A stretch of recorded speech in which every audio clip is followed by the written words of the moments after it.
morning, afternoon, or evening, whenever you end up seeing this. My name is Christine Owen. I'm the host of Identiholics. Today, I have a very lovely guest all the way from across the pond, Andi Hindle. Andi, would you like to tell us a little bit about yourself and what you're drinking? I would be happy to do that. Let me start by saying two things. Firstly, I love the name of this thing, right? Identiholics is just awesome. And the second thing is, usually I start whenever I do like podcasts and things, I always start with good morning, good afternoon, good evening. And you stole my line. So now I can't say anything. And it's very difficult and I don't know what to do. What am I drinking? Well, it I is channeled afternoon. you. I think that's what it is. I channeled you. So yes, what am I drinking? It's the afternoon here in the UK where I am, and so I did when we spoke about this a few weeks ago.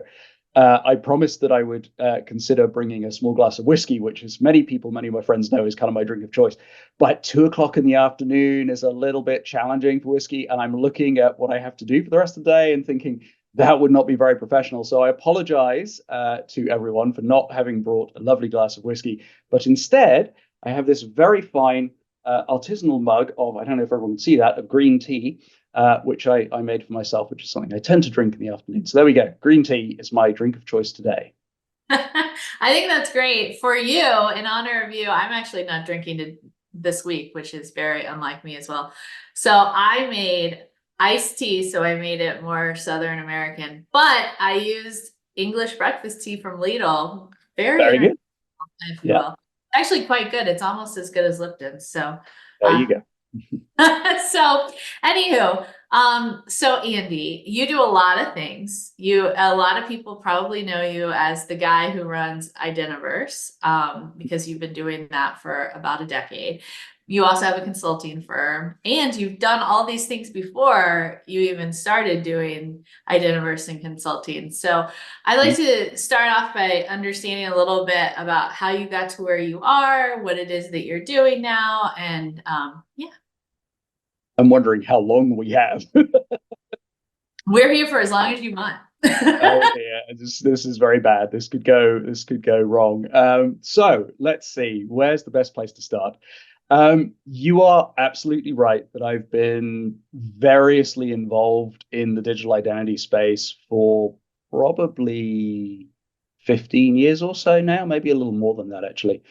Um, I fell into identity as many people seem to have done from actually elsewhere in the software industry, and I fell into the software industry almost entirely by accident after university. So I studied Japanese at university, hence the mug and the green tea. And you get to the end of your course at university, unless you've done something very vocational, which yeah, for some of my contemporaries, Japanese was right, but for me, it wasn't that. It was always about learning the language and experiencing the culture and those things. I had no clue what I was going to do, and this opportunity came up with a software company to go and look after their website, essentially here in the UK. Started there, moved on to do some pre-sales technical consulting, and subsequently some what we used to call field product marketing, field product management for a software company that got acquired by Macromedia, that got acquired by Adobe. And then I left Adobe and started work for Ping Identity. Now, lots of people recognize the Ping Identity name. I worked for them for about 7 years, very early on, right? So I was the first feet on the ground here in Europe, helped develop the business here, helped develop the business in Asia Pacific. Evidently, based on all of that, you can tell that I have a fairly mixed, fairly broad, business technical background. And then I left Ping, having pretty much done the things that I wanted to do at the end of I want to say 2013.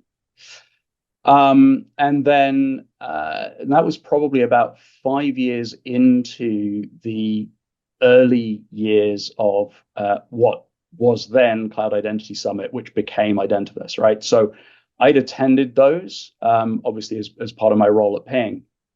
Having left, Andre Durand, who's still the CEO over at Ping, founder of Ping, founded Cloud Identity Summit, which became Identiverse. phoned me up and said, look, if you're not if you're not otherwise occupied, would you like to come and help pick up some of the content responsibilities at the conference? At the time, a member of the CTO office then at Ping, Mark Diodati, who went on to become an analyst at Gartner. He was running. It was just about to leave, and so it was essentially a case of kind of pick up what Mark had built and then start to develop it from there. So yeah, that's kind of the history of me picking up the Identiverse side of things, and we can talk some more about what happened after that. At the same time, obviously, I'm like, I left Ping. I didn't really know what I was going to do next, and so I did the thing that lots of people do, which is I started consulting.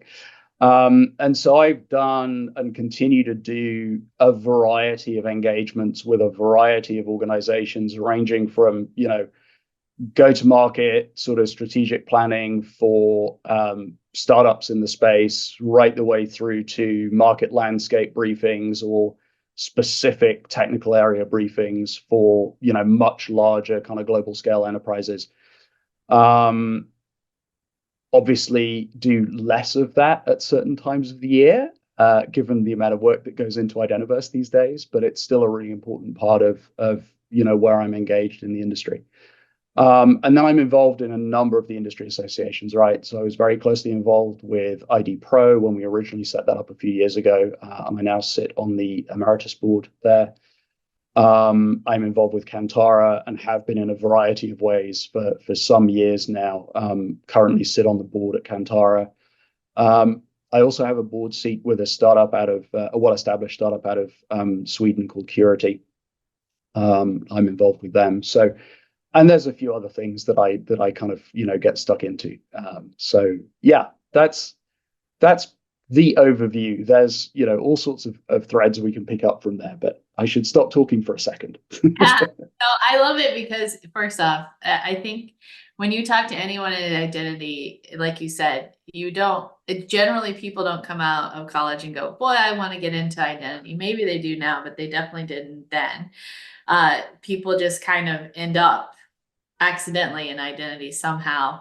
I like the fact that you were a Japanese major because I was a German major. So I definitely had a lot of options when I got out of college as well. So I ended up, figuring out my path that eventually got me here.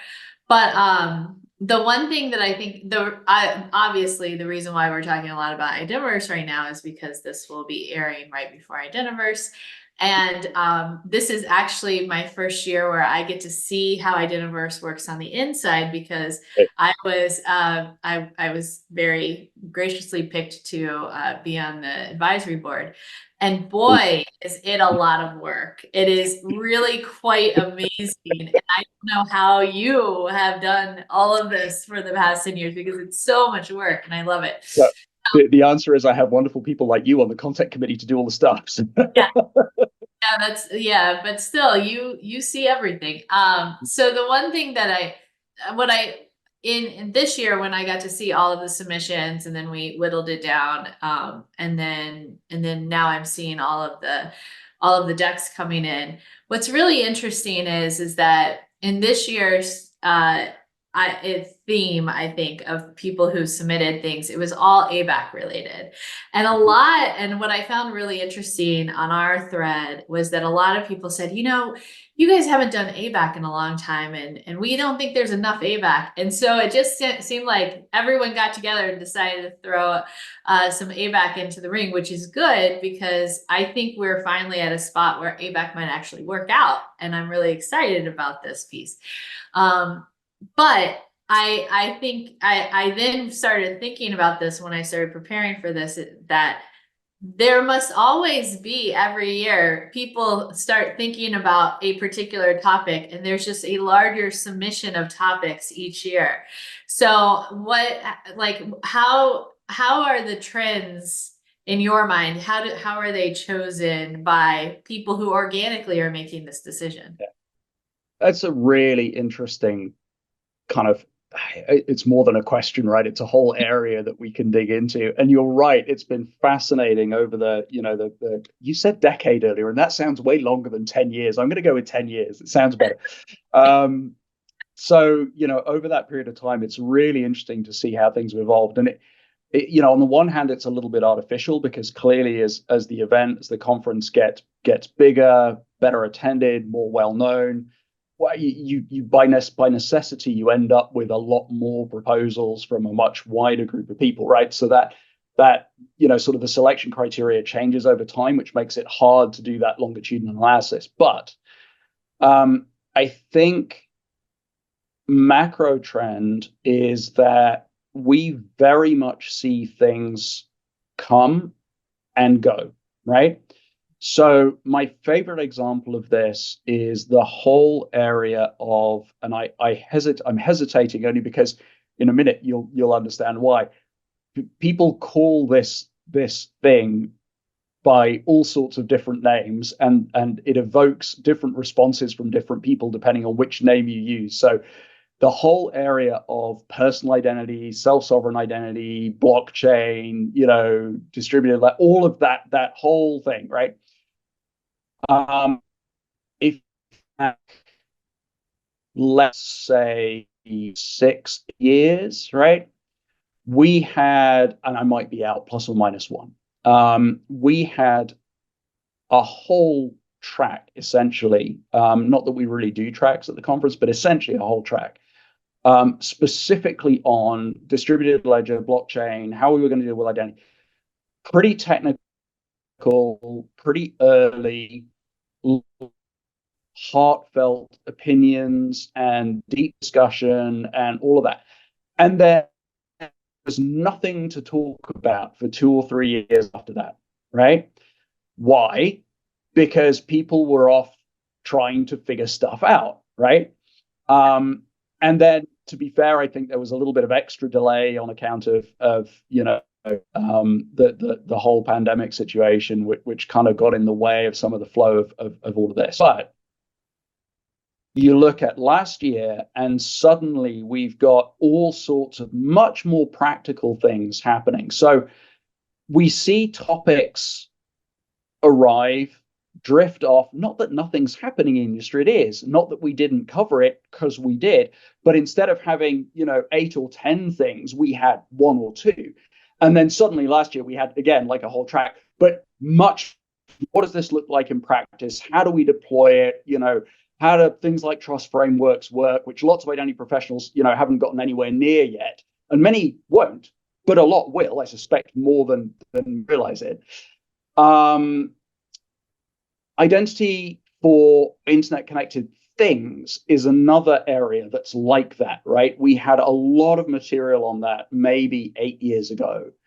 And then, frankly, not much has happened. Suddenly, and a little bit to your authorization point, we're starting to see, some things emerge in that area. Some of it, sort of cross-pollinates with,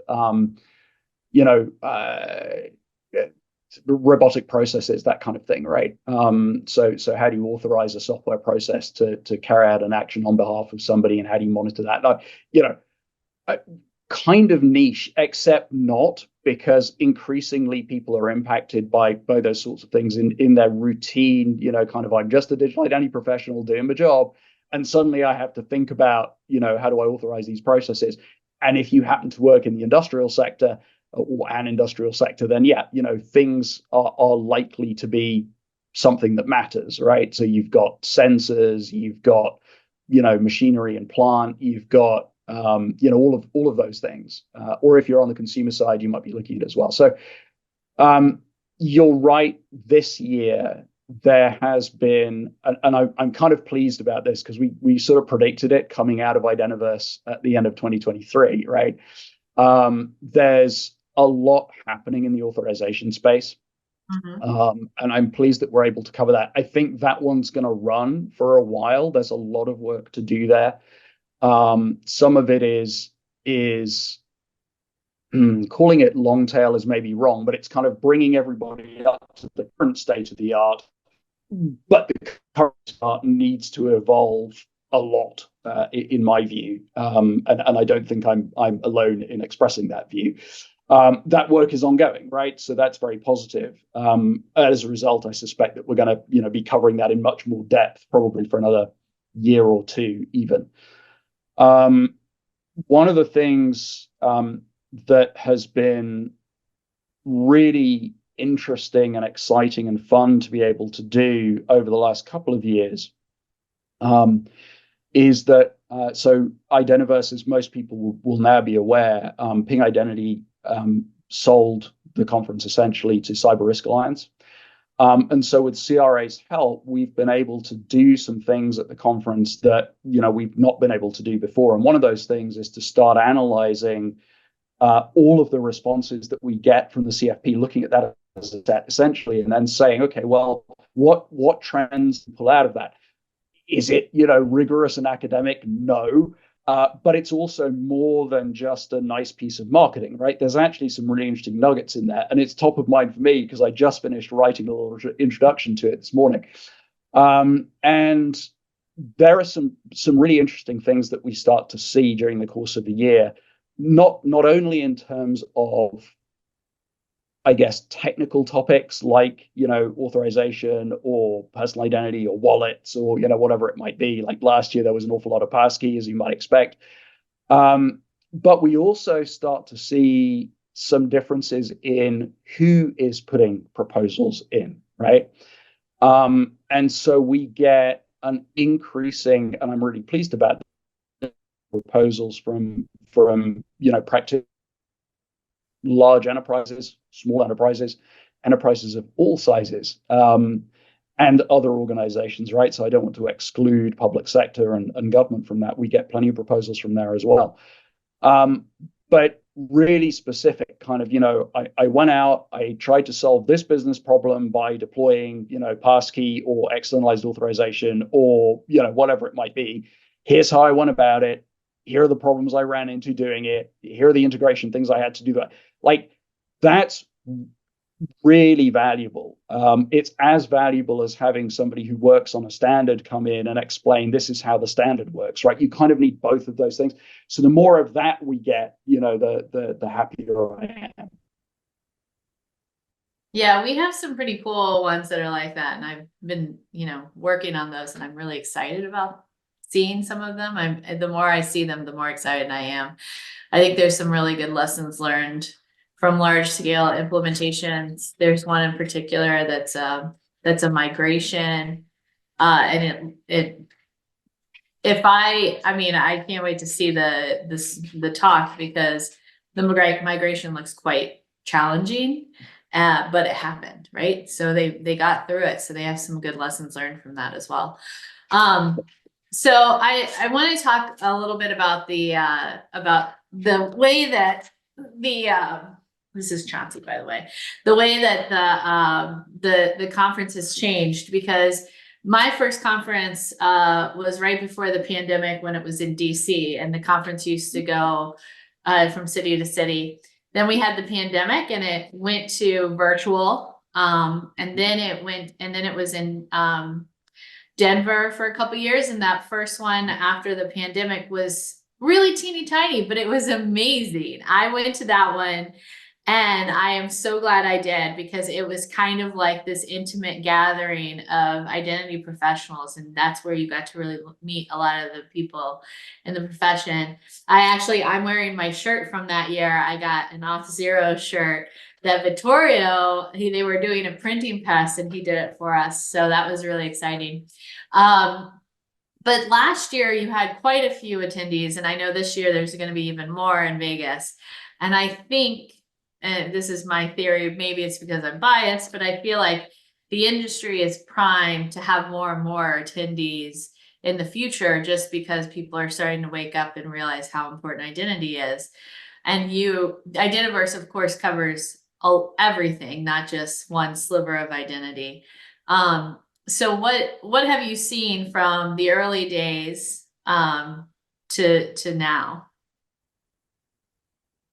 Yeah, so I think that's interesting, right? I think the demographic has maybe changed a little bit, and I think this speaks to your observation about the understanding of the recognition of the importance of identity in the context of an overall business. And again, I'm using business as a catch-all term here, but I think for most practitioners, for most professionals in the space, it's probably not exclusively, but probably still the case that they sit within overall a cybersecurity part of the organization, which generally speaking, and again, I want to make clear that there are exceptions that kind of prove the rule, but by and large, that tends to be, from a business standpoint, a risk mitigation function, right? It's about how do you protect customers, consumers, the workforce, the assets of the organization from cyber attack. And we all know that those intrusions are becoming, more rapid, more numerous, more widespread, increasingly automated, and increasingly targeting identity, since we all know, and this is going back years now, right? But identity is well established as the new perimeter. And so that's where most organizations tend to put identity, right? And that's very important, and that's wonderful, and that needs to continue to be the case. But we also know that there's lots of overlap with the privacy side of the house, and I have some experience there, as you know. And increasingly, the more technically minded, individuals within the privacy sector are starting to say, hey, actually, there's a whole bunch of things happening in digital identity that can really help us make sure that we're doing things the right way, that we've got, privacy built in by default, by design, from the very start of a project. It's the identity people who are going to help us make sure that happens, right? The third piece of this is, and so that process, I think, is underway, right? We've started to see, I guess, the privacy voice being heard better at the executive level. Again, it's patchy still. There's a lot of organizations for whom it's a very important and rigorously executed box checking exercise, right? Rather than saying, and we see examples of this and increasing examples of, okay, how can privacy help my business, right? As opposed to, what do I need to do to make sure I'm behaving properly, right? And so we're now starting to see that happen in the business, right? So, those organizations that are really thinking hard about what does their, and I hate, buzzwords and buzz phrases, but digital first strategy, right? What does that look like? And the answer is that the first thing that a customer is going to do, whether they're, consumer or a business customer, the first thing they're going to do when they interact with your system is log in. They're going to authenticate by some mechanism. That's your front door. So if you think about this in really traditional kind of, I have a shop and I have a front door, you want to make it as easy as possible, as pleasant as possible for people to come into that front door, right? But most businesses don't do that or haven't done that. And we're just now starting to see this recognition that, oh, wait, that authentication stuff, that sits with the identity. Maybe those people know how to do this better, to which the answer is yes, we do. And we've got some really good answers now in the form of passkeys. But we've known how to do that well for a while. We've known how to do authorization that's, a smooth, sensible, upfront, proactive process. We've known how to do that for a while. But finally, the business is starting to hear that and go, oh, okay, right, now we probably ought to come and have a conversation about how you can help with these, top line objectives that we have in terms of things like customer acquisition, customer retention, reducing churn, driving top line revenue. Those are not conversations that, the cybersecurity group gets involved in, generally speaking, but they are things that the identity teams need to be involved in. So that's the big thing, I think, that is slowly starting to change, which is we're starting to see people come to the conference now who have that perspective, right? Who've been working on that angle, and these really sort of the early stage of the companies that are the organizations that are starting to understand this, coming along and sharing their experiences and saying, look, this is what we've been doing, and this is how we've been explaining it to the business, right? That conversation for me is as important as understanding, how SAML works, right? Or how Zachamel works, or how OpenID Connect works. As important is, how can I go and make the case to my organization to invest in this thing that's actually going to help the business? Because it's really frustrating to be sat on a bunch of technology that could really help and not have the opportunity to use it. Yeah, I totally agree with a lot of that. One in particular, I think it's really telling that you guys have gotten Fortune 500 companies to start coming regularly to Identiverse, where sometimes they are presenting, but many times they're really just sitting and listening and learning. And I think that's really important because they're starting to see where the trends in the technology is going. But to your point, there's also an ROI attached to it. And that ROI is really important because with the customer engagement, if the customer doesn't believe that you're going to actually take good care of whatever information they're giving you, that's the privacy aspect, then they're going to abandon their cart or abandon their sign in and they're going to walk away. The same as if sign up takes too long and if there's too much friction when it comes to authentication to be able to buy something or to interact with something, that also drives down customer engagement, which also drives down revenue. That's things that we hear from our customers all the time, that we have to help solve for that. And so we have to come up with, very simplistic and very streamlined workflows to be able to to make sure that the customers don't disengage halfway through the process. So I think that's really it is really nice because also you also have a decent amount of the public sector that likes to come, and so then they start interacting with the commercial side and they start learning more about what best practices are on usability and other things that they don't think about because they're thinking about protecting the data behind. Right. And I think the other piece of this, and it would be wrong of me to not, kind of mention it, is we've obviously got this enormous sort of expo show floor area at the conference as well, right? The reason that that's relevant in this context is there's so much activity in the vendor space, right? I mean, the number of new things, not just startups, right? Lots of startups in the space, but also lots of innovation happening in some of the established, players in the sector. So there's two sides to this. One is for these professionals who are starting this journey of, okay, how do I help the business understand what I can do? As you've just pointed out, a lot of vendors are actually ahead of this in terms of messages, some really useful information that you can get. If you drift around, you pick up some of that material, and then, just glom it all together and turn it into a presentation that you can stick in front of the CFO, right? I mean, there's some really, really helpful information in that sense. There's also lots of useful stuff in terms of, okay, well, how do I stitch different things together to solve a problem in an interesting way or a way that integrates well with my existing estate?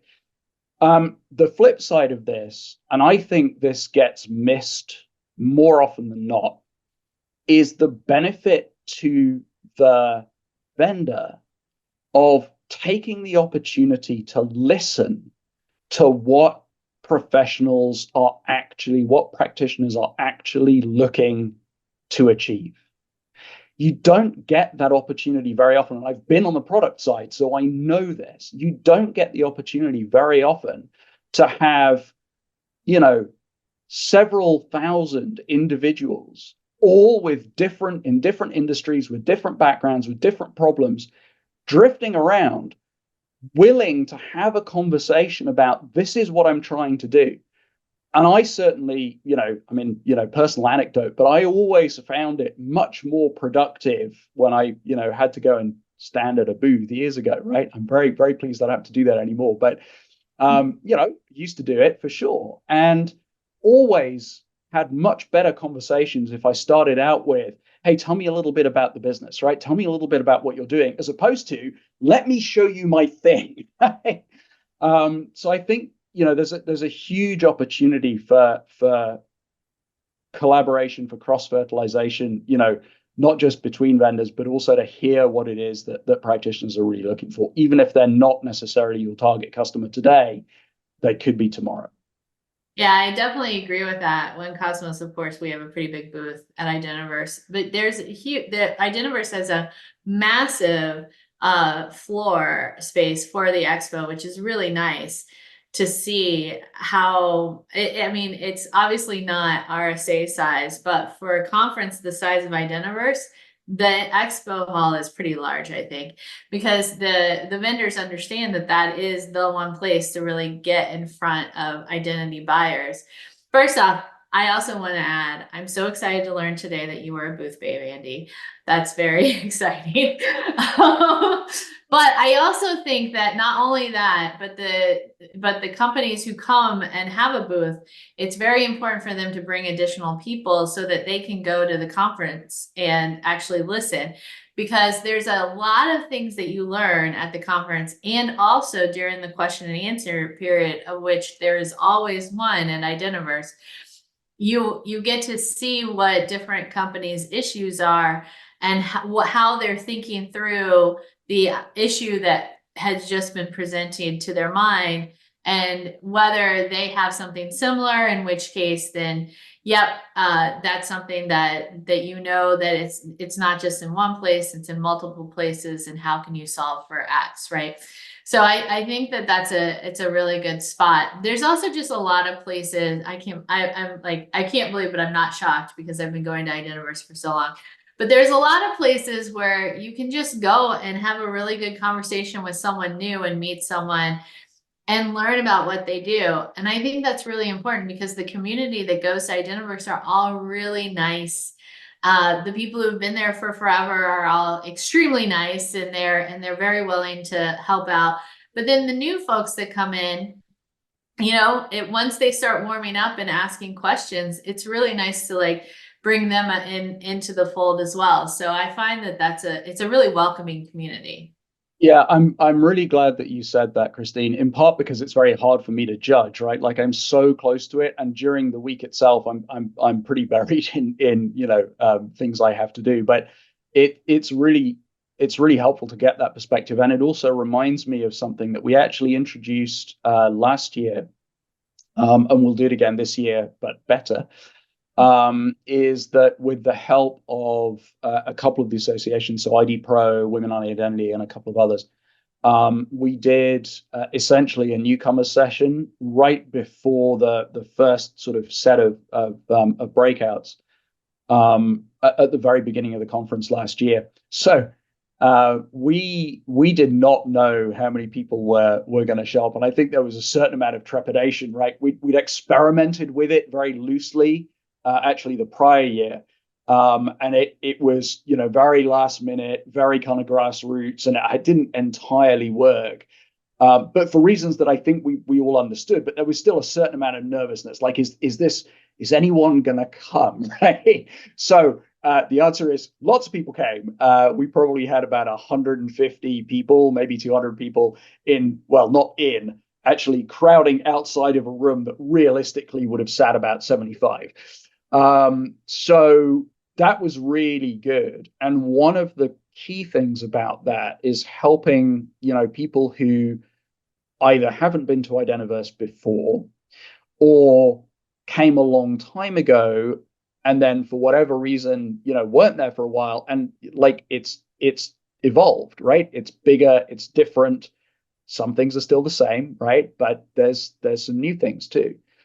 Is helping everybody understand what you just said, which is make the most out of the opportunity to be together with these people. They're all friendly, they're all approachable. Leverage that, right? Make use of that. And I think it turns out to be very helpful to have, a couple of folks stand up at the beginning of the show and say, it's actually okay. It's okay to go and talk to, like, if you see a presentation, it's really interesting. Find the speaker, like maybe not right afterwards, because they're probably a little, amped up from having just done their talk. But, you know, find them over a break, tell them how great it was, and get in conversation with them, right? The worst that can happen is somebody says, hey, not right now, but, could you follow up with me later? Nobody's going to be upset. And taking advantage of that, we don't get these opportunities to have those kinds of conversations very frequently. Absolutely worth doing. Yeah, and I think in the day to day, when you're trying to solve identity issues or figure out how to like patch your network because of the breaches that you've had and how do we re-architect for that, I think people forget that they're not the only ones that are trying to solve these problems, and they're not the only ones that are trying to re-architect. And there is someone out there that has a similar architecture. It might not be the same, but it's at least similar, and has attempted to solve for that. That's something that I see in the public sector a lot, but I also see it in the private sector. What we see is that a lot of companies have done things similarly, or there's a buying trend where they're buying certain pieces of vendor technology around the same time.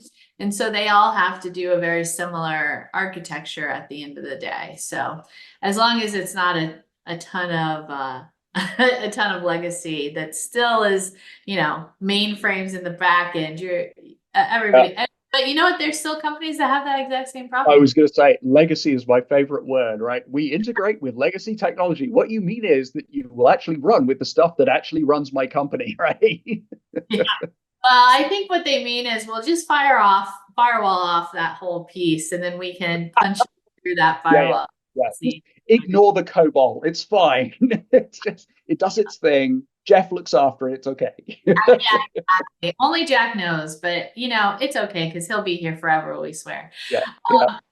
Oh, so I really appreciate your time today. I want to ask you, this is a question you asked me when we were up in New York and I was on a panel, which was a very fun panel.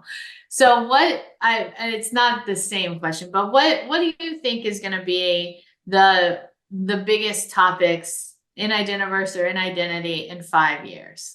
So think a little bit ahead, and what do you think is really going to be standing out in the trend then? Yeah, that so hopefully we'll save this somewhere, and then in 5 years' time we can come back and go, yeah, no, you were completely wrong, just like wrong. Um, It's going to be Interesting on the question. internet, so it'll always be there forever. Right? Yeah, well, that's true. Yes, in perpetuity. Um, so I think there's a couple of things. One, maybe three. The first is I would be shocked if in 5 years' time, at minimum, we were working on the assumption that the default uh, authentication process was not passkey. He says, making sure that he got all the negatives right. In other words, in 5 years' time, that I expect that passkeys will be the norm for logging into stuff, right? There's going to be a long tail because there's always a long tail, but I think that will be pretty well established by then. I actually think it might come sooner, but certainly by then. Second thing is something we've already talked about, which is authorization. There are plenty of challenges still to solve there. I think architecturally, we understand how to externalize authorization within the enterprise, within the organization. Externalizing across organizational boundaries is the Wild West, right? There's no really good answer to that. If you roll the clock back again, 8-ish years, the same was true for provisioning, and then Skim came along, and things are better, not fixed, but better. We kind of have to go through that journey, but it's a lot more complicated with authorization. There's lots of really good work going on. I think it would be premature to say that we'll have that solved in 5 years, but I think it's a reasonable bet that we'll have made a ton of progress. by then, not just in technically solving those problems, but in getting things implemented and deployed, right? The third thing is a much, much bigger topic, which I think is going to impact in all sorts of ways that we haven't even really started to think about yet. And that is the advent of the digital identity wallet and all of the things that go along with that. I think I actually wrote a blog piece about this a couple of weeks. It might be longer than that now. It might be 3 or 4 weeks ago. I think there's some really interesting, so very straightforward things in terms of, you talked about the initial kind of account creation process earlier on, and you can absolutely see ways in which that could be tremendously simplified, even beyond where we are today with, okay, well, I use a password manager and it's got a bunch of stuff in it, and I just, I autofill the fields, or I use my web browser to do that, right? Even beyond that, in a much more secure, much more privacy preserving way, at least theoretically, the idea that you can actually use your digital identity wallet to do some of that stuff. There's a whole set of additional considerations that come along, alongside that in terms of, well, how do we properly maintain privacy? How do we make sure that we're not over-proofing, over-verifying? And I'm actually doing a talk at Identiverse this year with Steve Wilson about exactly that question. But I also think that there may be some really deep architectural changes that come along once identity wallets are established, in terms of the ability for the identity stack, if you will, to make decisions in real time with real-time data. Yep. We've started to see early instances of that more from a security perspective with, some of the shared signals, the CAPE and risk work that's going on. Full disclosure, I had some involvement in some of the very early work there, together with Andrew Nash and others. Most of that today orients around security risks and that kind of data sharing, right? It's a great place to start. But I think we're going to see some interesting opportunities in terms of getting data much more frequently during the course of a transaction, and making really subtle changes to what, the authorization state, the permission state, all of those things look like. I don't know exactly what that looks like yet. But it feels to me as though we might be heading in that direction. And if we are, then our existing identity stack, architecture, call it what you will, all of the processes that go along with that, none of that is ready. So that to me is a really interesting frontier to start to go and explore and say, well, okay, if that's where we're going, I think there are lots of reasons why it would be good to go in that direction, to be clear. There are also some risks that we have to be very, very cognizant of. But if that's the direction we're going in, what do we need to do? What do we need to change? And that isn't just about technology and product and, integrations and all those things. It's about people, and it's about process, and it's about, integrating identity with the rest of the business in a way that in a lot of cases it still isn't today. Lots to work on. But that's my sort of back pocket prediction for 5 years' time, is I think we're going to be, some distance along that journey. How far remains to be seen. Yeah, so I totally agree with you, obviously, because I don't think I'd be in this company if I didn't. But I do agree with you. And part of the reasons why I agree with you is because there's a couple of things that I see movement happening. The ABAC piece is really starting to truly actually gain traction for the first time in a really long time, where we're really talking about true ABAC and not RBAC. Whereas in the past, whenever we talked ABAC, it would always be RBAC.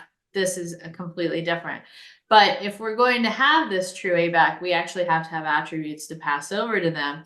So the best way to do that would be for the individual users to have a privacy preserving digital wallet to be able to pass attributes, especially whenever they're signing up for something. Boy, I'd really just like to say, yeah, I consent to give someone my name, my email address, my home address, so that I can quickly and easily like buy that shoe that I like to buy or whatever.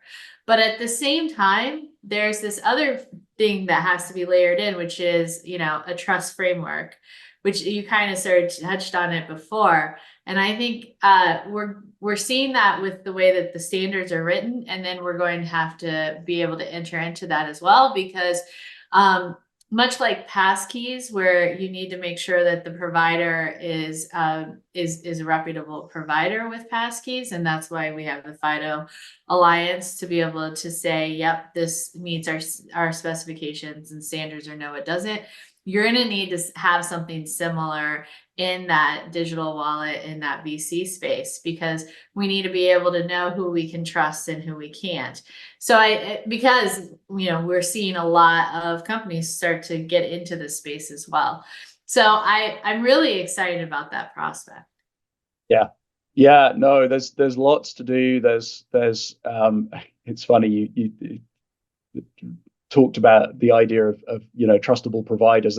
There's a whole set of kind of new risks, or at least they're not necessarily new, but they're risks that we have to really think quite hard about in terms of kind of what could go wrong, how things could be exploited, even not necessarily just by somebody with criminal intent, but more broadly by people who don't understand what they're doing, as it were. So again, it's just top of mind because in the UK we've just had some legislation go through that essentially requires manufacturers of internet connected devices to make sure that they are properly protected, that they don't have random default passwords like admin and password one and that kind of thing, right? There's a whole bunch of other stuff. Really, really important piece of legislation. But you amplify that up across wallets and verifiable credentials and passkey providers and all of that, and it's suddenly like, oh, okay, yeah, there's some work to do in terms of just making sure that things are being done properly, right? So as to protect people from accidental misuse as opposed to deliberate misuse, right? But yeah, lots of opportunity too. And I think, if you're a vendor in this space, there's lots of new things to look at, which is very exciting. But if you're a professional in this space, huge amounts of things to learn and things to explore and new avenues to go down and all the rest of it. Like it's pretty exciting. So yeah, I'm kind of looking forward to the next 5 years, I think. Yeah, I agree. Who knew? I thought we were going to be stuck in the in like password manager and all the other spaces that we've had for years. But no, I think we're starting to accelerate the technology, which is even more fun. Sure. Yeah. All right. Well, thank you so much for joining us today, Andy. It's been a pleasure as always. It's been a joy. Thank you for having me.